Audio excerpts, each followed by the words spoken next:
British राज के दौरान भारत की स्थिति कैसी थी, देखकर आपकी आंखों से आंसू आ जाएंगे। और 1983 में आता था 7 लाख का फोन जिसे 10 घंटे करना पड़ता था चार्ज, और बस एक टायर रिपेयर करने के लिए क्यों खर्च करना पड़ता है 400 करोड़ रुपए। और यमन का डरावना कुआं जिसके अंदर कैद है जिन, और पास जाने से ही हो जाती है लोगों की मौत। और भारत की एक कंपनी है जो कि अपने कर्मचारियों को ऑफिस में ही सोने की इजाजत देती है, पर क्यों? जानने के लिए बने रहिए वीडियो के अंत तक। नंबर 1, ब्रिटिश राज के दौरान आखिर भारत की स्थिति कैसी थी? आपने कई लोगों को कहते हुए सुना होगा कि अगर ब्रिटिशर्स भारत में नहीं आते तो हमारे पास रेलवे नहीं होती, इतनी अच्छी सिविल सर्विसेज नहीं होती और इतना अच्छा एजुकेशन सिस्टम नहीं होता। लेकिन ये सब तो बस उनके बुरे काम के ऊपर लिपि पूछा है। असलियत में इन्होंने तो भारत को अंदर से लूटा था। जब ये भारत नहीं आए थे तब दुनिया में बस 2 सुपर पावर थी, चाइना और इंडिया। लेकिन इनके आने की वजह से इंडिया पूरी तरीके से टूट चुका था और अंदर से खोखला हो चुका था। जैसे कि आपने ये भी सुना होगा कि ब्रिटिशर्स ने मुगल राज खत्म किया था, लेकिन सच ये नहीं है। सच्चाई में तो मराठा और ऐसे ही कई राज्यों ने मिलकर मुगल राज खत्म किया था। और उसके बाद ब्रिटिशर्स आए थे जिन्होंने थोड़ा बहुत धोखा और मॉडर्न हथियार का इस्तेमाल करके भारत को अपने कब्जे में किया, और वो भारतीयों को बहुत ही ज्यादा नीचा समझते थे और अपने आप को बहुत ऊपर। नंबर 2, आजकल मार्केट में कई टाइप के फोन आ रहे हैं। किसी में ऊपर से कैमरा निकलता है तो किसी में ये होता है, पर हर एक न्यू फोन आते हैं उसके प्राइस बढ़ते जाते हैं। आपको तो यही लगता होगा कि फोन्स महंगे होते जा रहे हैं, पर एक्चुअली में देखा जाए तो फोन पिछले 40 सालों में बहुत ज्यादा सस्ता हो गए हैं। क्योंकि आज से 37 साल पहले 1983 में मोटरोला ने फोन बनाया था जो फर्स्ट एवर फोन की लिस्ट में आता है। उस फोन को चार्ज करने में 10 घंटे लगते थे और बस 2 घंटे ही वो चलता था। डिस्प्ले में ग्रीन LED डिस्प्ले था जिसको आज फ्री के फोन में भी इस्तेमाल नहीं किया जाता है, और इसकी प्राइस थी $10K यानी कि 7 लाख रुपीज। और अगर हम आज बात करें तो अभी के बेस्ट फोन आईफोन में फुल चार्ज करने के लिए 1 घंटा भी नहीं लगता है, और ये एक फुल चार्ज 20 घंटे तक चल सकता है। और इसका QLED 4K डिस्प्ले है और इसकी प्राइस ज्यादा तो है, पर उस टाइम से कंपेयर करें तो ये प्राइस दूर दूर तक नहीं दिखती। ये फोन आपको 70K के पास मिल जाएगा, तो टेक्निकली प्राइस बढ़ नहीं रहे हैं, कम हो रहे हैं। नंबर 3, दोस्तों सोचिए बस एक टायर रिपेयर करने के लिए 400 करोड़ खर्च करने पड़े तो वो कैसे होगा? जाहिर सी बात है बहुत ज्यादा बुरा तो नासा कुछ ऐसे ही प्रॉब्लम के साथ जूझ रहा है। नासा की जो भी रोवर दूसरे ग्रह पर मौजूद हैं, उनमें लोखंड के टायर हैं, जिसकी वजह से उनका वजन बढ़ जाता है। और अगर हमारे जैसे रबर के टायर इस्तेमाल किए गए तो अगर वो पंचर हो गया तो उसे रिपेयर करने के लिए 400 करोड़ खर्च करने पड़ सकते हैं, क्योंकि वहाँ तक यान को भेजना बहुत महंगा पड़ेगा। इसीलिए नासा ने ऐसे टायर बनाए हैं जो कि सच में एयरलेस है। अपने आज से पहले ट्यूबलेस टायर के बारे में सुना होगा जो कि बहुत ज्यादा अच्छे होते हैं नॉर्मल टायर से। लेकिन अगर किसी व्हीकल में हवा बिना टायर की हो तो फिर उसके क्या ही कहने, क्योंकि फिर पंचर की कोई टेंशन ही नहीं रहेगी। इसीलिए नासा वालों ने बहुत ही ज्यादा मजबूत और रबर जैसे सब्सटेंस से ऐसे टायर बनाए हैं जो कहीं पर भी चल सकते हैं और इनमें पंचर होने की टेंशन ही नहीं रहती। नंबर 4, यमन में एक ऐसा कुआं है जिसके पास पैर रखने से भी लोग डरते हैं। ये कुआं कितना गहरा है इसके बारे में कोई भी नहीं जानता। ड्रोन की मदद से भी इसकी हाइट मापने की कोशिश की गई है, लेकिन इसका कोई अंत ही नहीं मिला। इसी के साथ इसके अंदर बहुत अंधेरा है, इसलिए ड्रोन भी इसके अंदर कुछ नहीं देख सकता। लेकिन इसके पास खड़े होते हैं तो इसके अंदर बहुत ही ज्यादा बुरी बदबू आती है जो कि लोगों को बीमार कर सकती है। सबका मानना है कि इसमें से जो बदबू आती है वो जहरीली है, इसीलिए वो लोगों को बीमार कर देती है।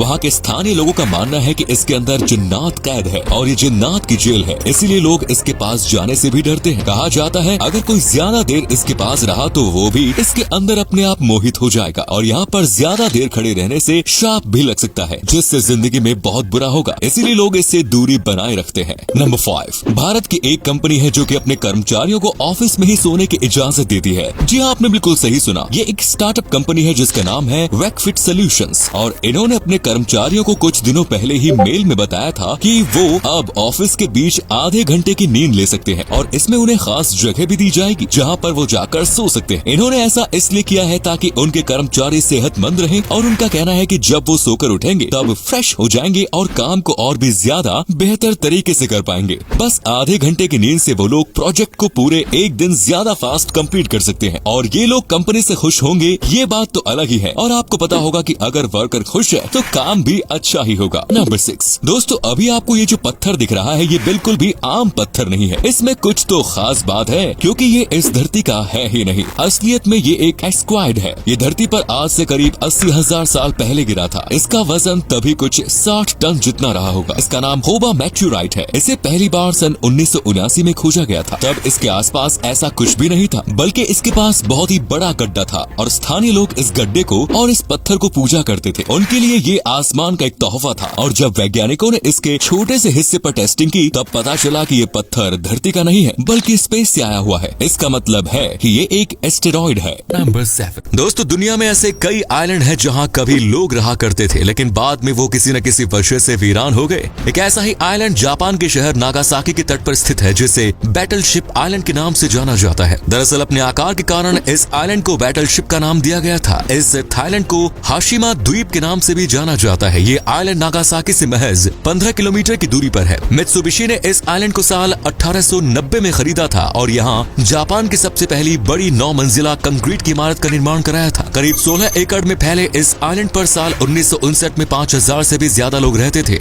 इस आइलैंड के पास एक कोयले की खदान थी जहां 1887 से लेकर 1974 तक कोयले के खनन का काम हुआ, लेकिन खदान बंद हो गई तो यहाँ रहने वाले लोगों ने भी आइलैंड छोड़ दिया। तब से ये वीरान ही पड़ा है। यहाँ स्कूल से लेकर अस्पताल और रेस्टोरेंट तक सब थे, लेकिन अब सिर्फ यहाँ उनके खंडहर ही दिखते हैं।